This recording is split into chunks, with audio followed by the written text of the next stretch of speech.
What is your take on how the Supreme Court handled the COVID-19 migrant crisis? Oh, appallingly, appallingly, unfortunately. And actually, I wrote about it in the Indian Express, that there should be some compassion, etc. But I don't know. But each generation of lawyers and judges are different. You must realize that. It's no use saying that, yeah, this generation of lawyers are pro-government or this generation of judges are pro-government, some are anti-government. It doesn't make sense. In my experience for the past almost 65 years, I found that that's not correct at all, because different judges react differently to various situations.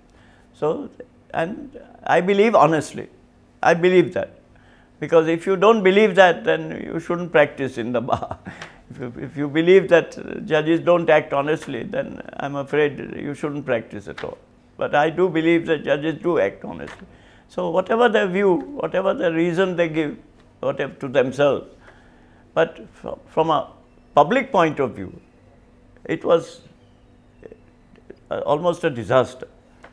And that's you notice all the everybody complained and everybody said something and so on. Do you think courts should not necessarily take executives' word at face value? Yes, of course, courts should never take.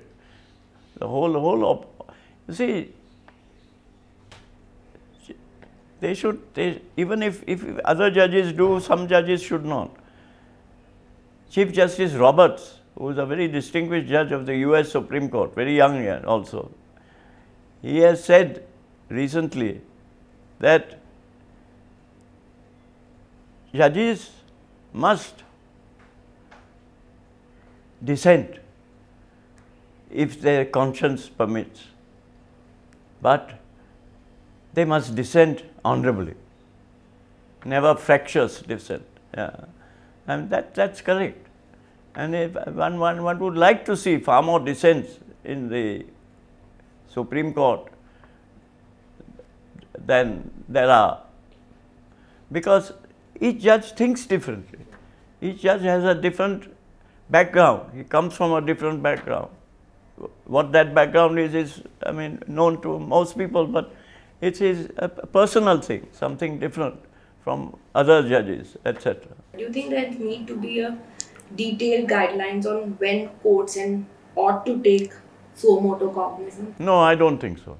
You see, suo motu cognizance is absolutely necessary, because the cases that come before the court are very varied, very varied, as to when they should not, is the reason why they are there. That's why you are a judge of the highest court.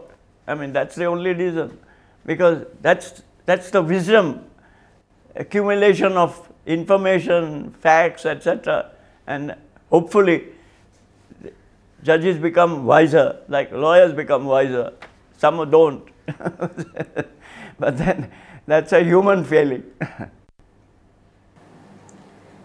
Of late, there has been a notion that higher judiciary, particularly the Supreme Court, has been dealing with very important cases by simply adjourning them and is increasingly siding with executive. What is your take on it? As I said to you, you see, I don't subscribe to this view. I don't. Each generation of judges have a different complexion, different view on things. And just as you reach a certain conclusion, you shouldn't reach it without asking the judge himself, which is not possible. I mean, for instance, if you feel that a certain judgment is pro-executive and should not be pro-government, you don't go up to the judge and say, why did you deliver a pro-government? You see, because, and the judge is also cannot speak. He cannot give you the reason why he has passed this judgment. That's he may in his memoirs later, very few judges write their memoirs, and I wish more judges would write their memoirs. And that's one reason in America and England, etc. More and more judges do write about, after they retire, as to what motivated them to do certain things which they should not have done according to the general public. So this is the, you see, we members of the public tend to reach a certain conclusion on the spur of the moment. This is wrong. Judges were wrong. They should be anti-government. Yeah. What do you make of Solicitor General comments on armchair intellectuals who were urging the Supreme Court to take notice of the government's failure in dealing with the migrant crisis? You must ask the Solicitor General. That's his view. That's not my view. Well, I think he should have been more circumspect, perhaps. You see, I've always found, as a law officer, although I was a junior law officer, additional solicitor general, I was not attorney general, but I found that the senior most, and that is what I found from Settleworth. Settleworth was like that. He finished an argument, a complex argument, in 1 or 2 hours, finished. And he would never persuade the judge. He would just lay down what according to him was the law. And for almost 10 years that Settleworth was Attorney General, the judges of that time almost always accepted what he said, almost always. After that, of course, he appeared for private litigants and so on. So, I think soft should be the approach of all law officers, never hard, and compassion should be exercised by lawyers as well, particularly law officers, who appear for the executive, who take decisions. Settleworth, for instance, if he was of the view that this was a wrong decision, he would never tell the court that this is a wrong decision of the government. All that he'd say, he'd argue the case of the government. And when the court wanted to question him, he said, "That's all, my lord," and sit down. So you knew that he was against it. You see, there are ways of showing that you are against what you are asked to argue. And Settleworth did that magnificently. He was one of our greatest attorneys general. How do you think has the older generation of lawyers adapted to the concept of virtual hearings during the pandemic? Oh, terrible. I haven't. I'm one of the older generation. I haven't. I don't know how it works. Because you see, in our courts, unlike English courts, unlike American courts, it's not one chap arguing, one person arguing. One person argues, a fellow 5 blocks off interrupts. And then, so the camera can never shift to that person who interrupts and back again to you and back again to the judges. So this virtual hearing is a necessity, of course, today, but it's unfortunate to my mind, and it certainly does not bring out the best in an advocate. But we have to adapt ourselves to situation. It's either you have no hearing or you have the virtual hearing. So, and that's what the Chief Justice has ordered, and he's right. There is no other way in which we could do it. So there has been a call to restructure the fees charged by top lawyers while virtual hearings are taking place, given the fact they don't need to travel and hence do not miss out on opportunities to appear in other important cases. What are your thoughts? Yeah. You see, at one point of time, I still remember that Murli Bandare, who was the son-in-law of Mr. Gokhale, he was a senior lawyer. He and I are about the same age. He had initiated a step which we all concurred in, of senior lawyers in the Supreme Court charging a certain fee. It wasn't 1650, it was something more, 3000 or something, for special leave petitions and something less for application. And we all signed that particular circular. I don't have it with me here, the particular thing. All the lawyers, almost all of them. And we observed it for a full year. But then we found that some senior lawyers, whom I will not name, breached it, you see. So then it meant that there was, but if it was regulated by statute, and it should be regulated by statute, I would support it completely. It should be. Having regard to the